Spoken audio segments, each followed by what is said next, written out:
कैसे हैं आप लोग? I hope you guys are doing well. और आज के वीडियो के अंदर हम लोग एक्शन पोटेंशियल का ट्रांसमिशन किस तरीके से होता है, आखिर वो दो कौन कौन से कंडक्शन वाले पाथवे हैं जिनसे action potential finally ultimately transmit होता है, उनके बारे में बात कर लेते हैं। इससे पिछले वाले वीडियो में अगर आप लोगों को याद हो तो हम लोगों ने मेम्ब्रेन पोटेंशियल डिस्कस किया था। उसके अंदर जो अलग अलग फेजेस होते हैं, अलग अलग स्टेजेस होते हैं, जैसे रेस्टिंग वाला फेज था, देन एक्टिव स्टेज आया था, एक्शन पोटेंशियल जहां पर क्रिएट हो रहा था, उसके बाद हमारा वापस से पोलराइजेशन वाला फेज आया था जहां पर हमने हाइपर पोलराइजेशन को डिस्कस किया था। तो ये सारी चीजें आप लोगों को याद आ रही होंगी। रीपोलराइजेशन के अंदर जो सेल था वो वापस से रेस्टिंग फेज में जा रहा था, तो इन सारी फेजेस को एक फेज से दूसरी फेज में बदलने में कई सारे मेजर ऑल्टरेशंस होते हैं। कुछ पंप काम करते हैं, कुछ लीकी चैनल्स होते हैं, तो वो सारी चीजें हम ऑलरेडी डिस्कस कर चुके हैं। तो आज हम लोग उससे आगे बढ़ रहे हैं, मेम्ब्रेन पोटेंशियल से आगे बढ़ रहे हैं। और मेम्ब्रेन पोटेंशियल को देख लेना, क्योंकि वहीं पर एक्शन पोटेंशियल हम लोग जनरेट करके आए हैं। तो वो जो एक्शन पोटेंशियल था आखिर जनरेट हो कैसे रहा था, सोडियम पोटेशियम उस वक्त क्या काम कर रहा था, पोटेशियम के लीकी चैनल्स क्या काम कर रहे थे, और जब एक्शन पोटेंशियल जनरेट हो रहा था तो वोल्टेज गेटेड सोडियम चैनल्स क्या काम कर रहे थे, ये सारी चीजें आप लोगों ने पता होना जरूरी है। क्योंकि मेम्ब्रेन पोटेंशियल के अंदर ही हम लोग एक्शन पोटेंशियल डिस्कस किए हैं, और वही एक्शन पोटेंशियल का ट्रांसमिशन आखिर कैसे होता है किसी भी इंडिविजुअल के अंदर एक सेल से दूसरे सेल में, ये आज हम डिस्कस करने वाले हैं। Are you guys ready? Come on. तो सबसे पहली बात तो यही समझ लो कि जो एक्शन पोटेंशियल ट्रांसमिट होता है किसी भी इंडिविजुअल के अंदर, उसके दो पाथवे होते हैं। अगर पहले पाथवे को देखने की कोशिश करें तो वो कंटिन्यूअस कंडक्शन होता है, और दूसरा पाथवे सॉल्टेटरी कंडक्शन होता है, जिसको हम डिसकंटिन्यूअस कंडक्शन के नाम से भी जानते हैं। तो कुछ कुछ तो यहां पर आप लोगों को समझ में आ ही गया होगा कि यहां पर कोई चीज कंटिन्यूअसली काम कर रही है और यहां पर रुक रुक के थांबा थांबा होकर के काम हो रहा है, तो इसीलिए इस कंडक्शन का नाम डिसकंटिन्यूअस कंडक्शन पड़ा होगा।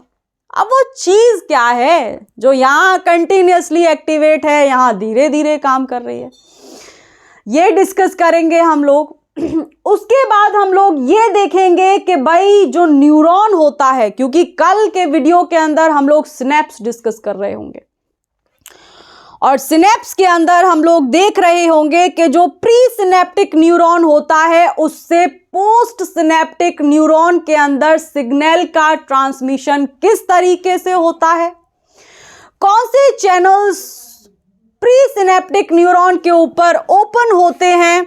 जैसा कि आपको पता भी होगा कि प्री सिनेप्टिक न्यूरॉन के ऊपर वोल्टेज गेटेड सोडियम चैनल्स होते हैं, और जैसे ही वो voltage gated sodium channels open होते हैं वैसे ही बहुत ज़्यादा अमाउंट का कैल्शियम उसमें घुसने लग जाता है।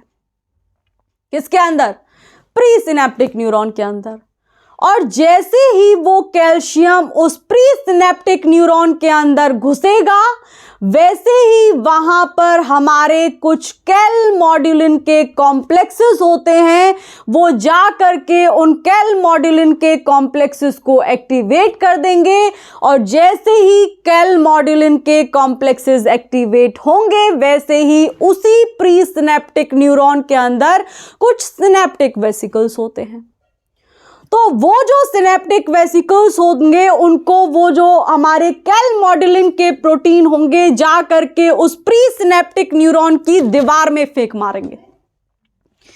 यानी कि उसकी वॉल से उसको फ्यूज कर देंगे, और जैसे ही वो वॉल से फ्यूज होंगे तो वो एक तरीके से बॉल ही होती है, और ऐसी बॉल होती है जो अगर दीवार पे लगेगी तो जा करके फट जाएगी, और जब वो फटेगी तो उसके अंदर का जो मटेरियल होगा वो बाहर निकल जाएगा।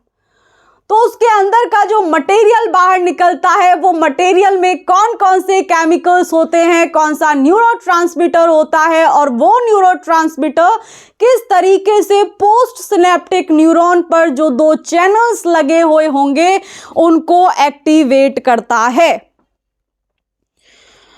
और वो कौन कौन से चैनल्स होते हैं, आखिर वापस से डीपोलराइजेशन कैसे होता है, तो ये सारी चीजें हम लोग कल पढ़ेंगे।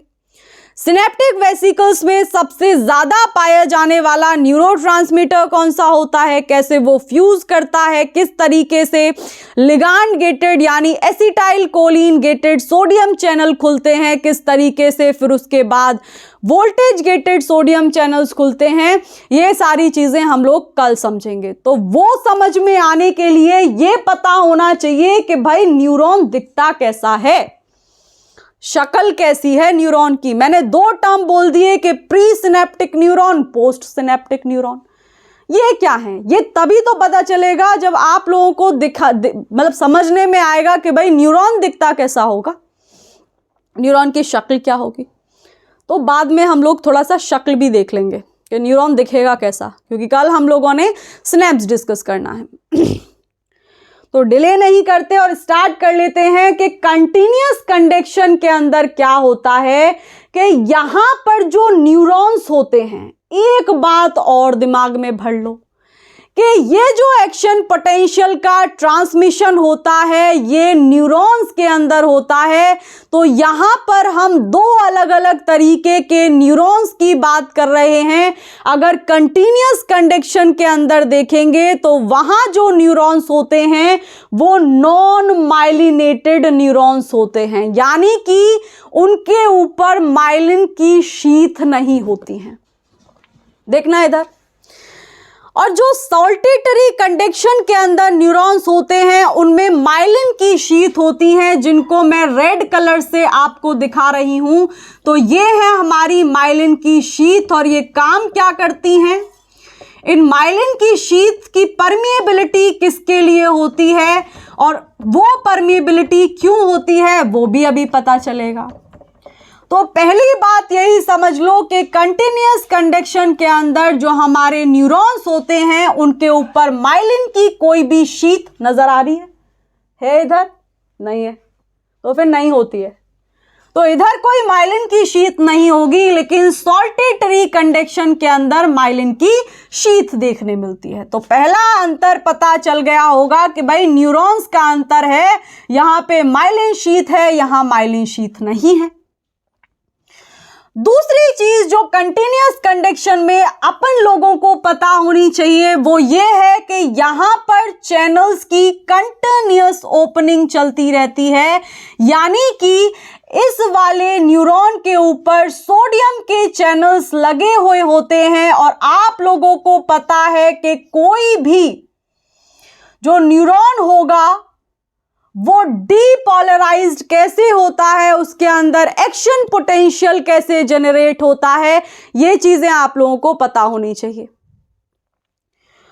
तो होता क्या है कि जैसे ही सोडियम के चैनल्स खुलेंगे तो हम लोगों को पता है कि किसी भी सेल के बाहर वाले पोर्शन में सोडियम ज्यादा होता है।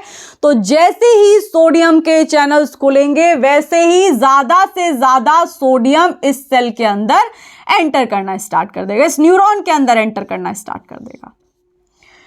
और इससे क्या होगा कि अंदर एक पॉजिटिव वाली सिचुएशन क्रिएट हो जाएगी कि भाई इस न्यूरॉन के अंदर पॉजिटिव चार्ज ज्यादा है एज कंपेयर टू बाहर वाली लोकेशन के। ठीक है।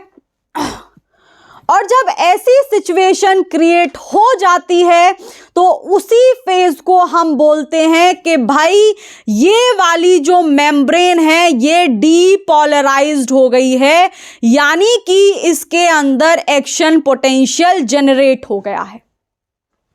तो समझ में आ रहा होगा, ऑलरेडी डिस्कस कर चुके हैं, बट स्टिल क्योंकि चीजें समझने में आनी चाहिए, we can discuss it one more time. तो मैंने अभी क्या बोला कि ये वाला जो कंडक्शन होता है, पहले वाला कंटिन्यूअस कंडक्शन, इसके अंदर क्या होता है कि इनके न्यूरॉन्स के ऊपर माइलिन की शीथ नहीं होती। दूसरी बात मैंने आप लोगों को ये बोली कि इनके ऊपर ये जो न्यूरॉन्स होते हैं, इनके ऊपर बहुत सारे सोडियम के चैनल्स लगे हुए होते हैं, और जैसे ही ये न्यूरॉन के अंदर इसकी एक्टिविटी रेगुलेट होगी, वैसे ही ये सोडियम के चैनल्स खुल जाएंगे। और हमको पता है कि किसी भी सेल के बाहर एक्स्ट्रा सेलुलर पोर्शन में सोडियम की कॉन्सेंट्रेशन ज्यादा होती है as compare to the intracellular part of that cell, right. तो होगा क्या कि जैसे ही ये चैनल खुलेंगे तो ज्यादा से ज्यादा सोडियम अंदर भागेगा, और अंदर वाला जो मेम्ब्रेन है वो पॉजिटिव हो जाएगी, वो डीपोलराइज्ड हो जाएगी, यानी कि मेम्ब्रेन के अंदर ज्यादा पॉजिटिव चार्ज है एज कंपेयर टू बाहर। यानी कि इस टाइम पे ये जो मेम्ब्रेन है इसके अंदर एक्शन पोटेंशियल जनरेट हो चुका है। अब हमको क्या करना है कि इस एक्शन पोटेंशियल को एक न्यूरॉन से दूसरे, दूसरे से तीसरे, तीसरे से चौथे पहुंचाना है। तो वो हम लोग स्नैप्स के अंदर डिस्कस करेंगे, कल आ जाना मिलने, राइट। तो ये बात हो गई। अब इधर देख लो कि भाई इधर क्या होगा। ये जो सॉल्टेटरी कंडक्शन होता है ये सीएनएस वाले न्यूरॉन्स में देखने को मिलता है, पहली बात। दूसरी बात ये समझो कि ये वाले जो न्यूरॉन्स होते हैं जो सीएनएस के अंदर काम करते हैं, जहां सॉल्टेटरी कंडक्शन चलता है, उनके ऊपर माइलिन की शीथ लगी हुई होती है, और जिस पोर्शन में माइलिन की शीथ नहीं होती वहां पर आयन के चैनल्स लगे हुए होते हैं, और उस पोर्शन को हम नाम देते हैं नोड्स ऑफ रेनवियर। तो पहली चीज ये समझ लो कि जो आयन के चैनल्स होंगे वो इस नोड्स ऑफ रेनवियर वाले पार्ट में होंगे, इस लोकेशन में होंगे जहां पर कोई भी माइलिन की शीथ नहीं लगी हुई। और होता क्या है, यहां पर ये चैनल्स नहीं खुलते हैं कोई भी। यहां पर हमारा जो सोडियम होता है यानी जो करंट होता है वो जंप करता हुआ जाता है। तो कोई चीज है जो जंप करती हुई ऐसे, यानी जो सिग्नल है वो जंप करता हुआ जाता है इस तरीके से। तो मुझे एक बात बताओ कि जहां पर जंप करके करंट मूव कर रहा है, यानी सोडियम के आयंस मूव कर रहे हैं, वो वाला ट्रांसमिशन ज्यादा तेज होगा, या फिर वो वाला कि भाई चैनल खुलेंगे, फिर कहीं जा करके ये सोडियम अंदर एंटर होगा, फिर ये आगे की तरफ मूव करेगा और उस न्यूरॉन के जो लास्ट वाला पोर्शन होता है एक्सॉन के टर्मिनाई पर पहुंचेगा। तो ये प्रोसेस होने में बहुत टाइम लगता है। लेकिन ये वाला जो प्रोसेस होता है जिसमें सिग्नल लिया इस डेंड्राइट्स ने, यानी ये जो निकले हुए हैं ऐसे पंख उड़े हुए हैं इनके, ये होते हैं ये हमारा न्यूरॉन है। सबसे पहले तो ये समझो ये क्या है, ये है न्यूरॉन, नेफ्रॉन नहीं, न्यूरॉन। और ये जो हमारा न्यूरॉन है इसके बाहर की साइड आपको ऐसे करके पकड़ने के लिए स्ट्रक्चर्स दिख रहे हैं। तो ये स्ट्रक्चर्स होते हैं डेंड्राइट्स, और इन डेंड्राइट्स का काम होता है इंपल्सेस को पकड़ना, सिग्नल को रिसीव करना। जो इससे पहले वाला न्यूरॉन होगा उसकी पूंछ में से जो सिग्नल आ रहे होंगे वो उनको पकड़ने का काम करती है। और जैसे ही उस सिग्नल को ये डेंड्राइट पकड़ेगी, पकड़ने के बाद क्या करेगी कि सॉल्टेटरी कंडक्शन में क्या होगा, यानी सीएनएस वाले न्यूरॉन्स के अंदर क्या होगा कि जैसे ही वो इंपल्स पकड़ेगी, उस इंपल्स की इस तरीके से, वो इंपल्स इस तरीके से मूव कर रहा होगा, यानी करंट जंप कर रहा होगा, सोडियम आयंस जंप कर रहे होंगे। तो ये जो सॉल्टेटरी कंडक्शन होता है, क्योंकि यहां पर करंट की जंपिंग होती है, तो बहुत कम टाइम में यहां पर जो सिग्नल होता है, जो इंपल्स होता है, वो इस वाले पार्ट में, यानी इस न्यूरॉन का आगे वाला पोर्शन ये, पीछे वाला पोर्शन ये, तो पीछे वाले पार्ट तक कुछ ही टाइम में वो इंफॉर्मेशन पहुंच जाती है। और ये जो एक्सॉन के टर्मिनस हैं ये अगले वाले न्यूरॉन के डेंड्राइट से जुड़े हुए होते हैं या फिर डेंड्राइट से कॉन्ट्रैक्ट करेंगे, कॉन्ट्रैक्ट नहीं इंटरैक्ट करेंगे और इंटरैक्ट करने के बाद वो सिग्नल अगले न्यूरॉन में ट्रांसमिट हो जाएगा। इसी तरीके से ये कहानी चलती रहती है और जहां तक सिग्नल जाना होता है न्यूरॉन सिग्नल पहुंचा देते हैं। तो आया समझ में? तो मेरे को एक बात बताओ कि सॉल्टेटरी कंडक्शन तेज होगा या फिर ये कंटिन्यूअस कंडक्शन तेज होगा? ऑब्वियसली सॉल्टेटरी कंडक्शन तेज होगा। और यहां पर जो सॉल्टेटरी कंडक्शन में जो न्यूरॉन्स होते हैं ज्यादातर पार्ट उन न्यूरॉन्स का यानी ज्यादातर पार्ट उनके एक्सॉन का वो माइलिन शीथ से इंसुलेटेड होता है। यानी कि एक्सॉन ये वाला पोर्शन है, ये वाला पोर्शन सेल की बॉडी कहलाती है जिसके ऊपर डेंड्राइट्स लगे हुए होते हैं और अंदर एक न्यूक्लियस होता है। उसके आगे की तरफ बढ़ते हैं तो ये बीच वाला पोर्शन एक्सॉन होता है और ये जो एक्सॉन होता है इसके अंदर ही ये ज्यादातर पार्ट माइलिन की शीथ से इंसुलेटेड होता है और यहाँ पर कुछ और बीच बीच में जगह होती हैं जो कि नोड्स ऑफ फ्रेनवियर कहलाती हैं और इन नोड्स ऑफ फ्रेनवियर के अंदर ही आयंस के चैनल्स होते हैं। उसके बाद हम आगे की तरफ बढ़ते हैं तो ये वाला जो पोर्शन होता है ये हिलॉक होता है एक्सॉन का और आगे की तरफ जाएं जहां पर इस न्यूरॉन का पोस्टीरियर पार्ट है तो ये वाला पोर्शन इसका टर्मिनस कहलाता है और ये जो पोस्टीरियर पार्ट है वो अगले वाले न्यूरॉन के एंटीरियर पार्ट से इंटरेक्ट करता है। वहां पर भी डेंड्राइट्स होंगी, वो भी सिग्नल को ऐसे चूस जाएंगी, मतलब वो भी सिग्नल को ऐसे अपने अंदर मतलब वो भी सिग्नल को ऐसे करके ट्रांसमिट करेंगी। रहने दो बस।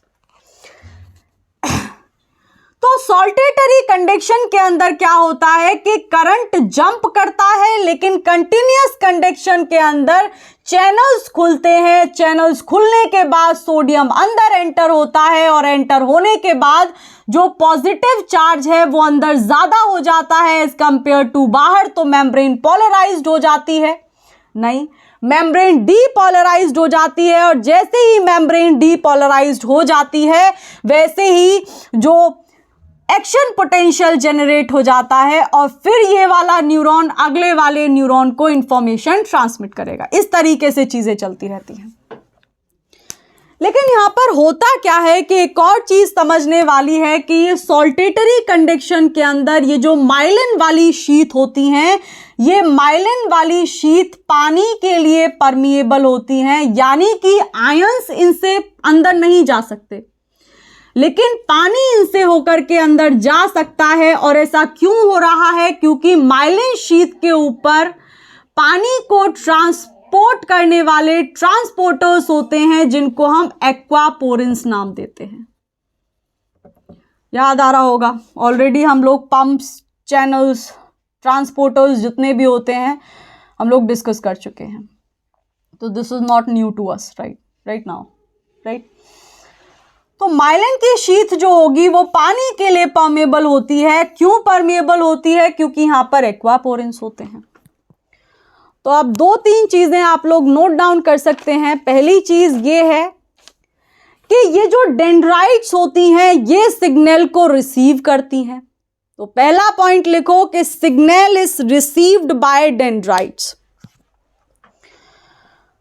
और जैसे ही ये डेंड्राइट्स उस सिग्नल को रिसीव करती हैं उसके बाद वो सिग्नल ट्रांसमिट किया जाता है, एक्सॉन से होते हुए इसके टर्मिनस तक पहुंचाया जाता है, यानी कि इस न्यूरॉन के पोस्टीरियर पार्ट तक पहुंचाया जाता है। और क्योंकि पोस्टीरियर पार्ट अगले वाले न्यूरॉन के एंटीरियर पार्ट से इंटरेक्ट कर रहा होगा तो इस तरीके से जो इंफॉर्मेशन है, जो सिग्नल है, जो इंपल्स है उसको ट्रांसमिट किया जाता है। और एक और चीज आप लोग इसमें नोट डाउन कर सकते हैं कि ये जो एक्सॉन वाला पोर्शन होता है न्यूरॉन्स के अंदर ये 1 mm से कम तक का हो सकता है या फिर 1 मीटर से बड़ा भी हो सकता है, डिपेंड करता है कि न्यूरॉन कौन सा है। ठीक है, तो ये बात हो गई कि हमारा जो एक्शन पोटेंशियल होता है वो ट्रांसमिट किस तरीके से होता है।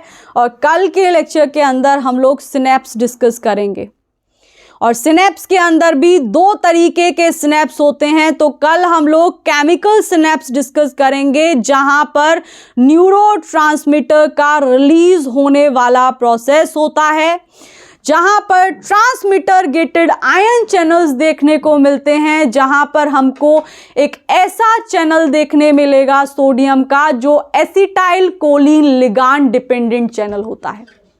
काम कैसे करता है वो कल देखेंगे। तो चैनल को अगर सब्सक्राइब नहीं किया है, do subscribe it, press the bell icon, ताकि कोई भी अपडेट मिस ना कर दो।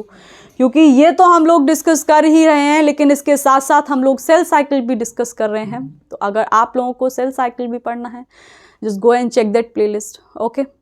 And you can share these videos to your friends as well who are preparing for exams like GATE, Excel, GATE, BT, CSIR, NET, ICMR, JRF, DBT, JRF, ICAR वाला paper, bark वाला paper, या फिर DU के MSc entrances, या फिर state level universities के जो life sciences वाले पेपर होते हैं। These videos will be helpful to all those peoples, right? So just send them.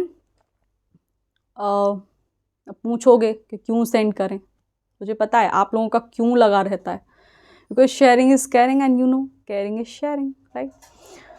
तो सेंड कर दो, कल मिलते हैं, बाय।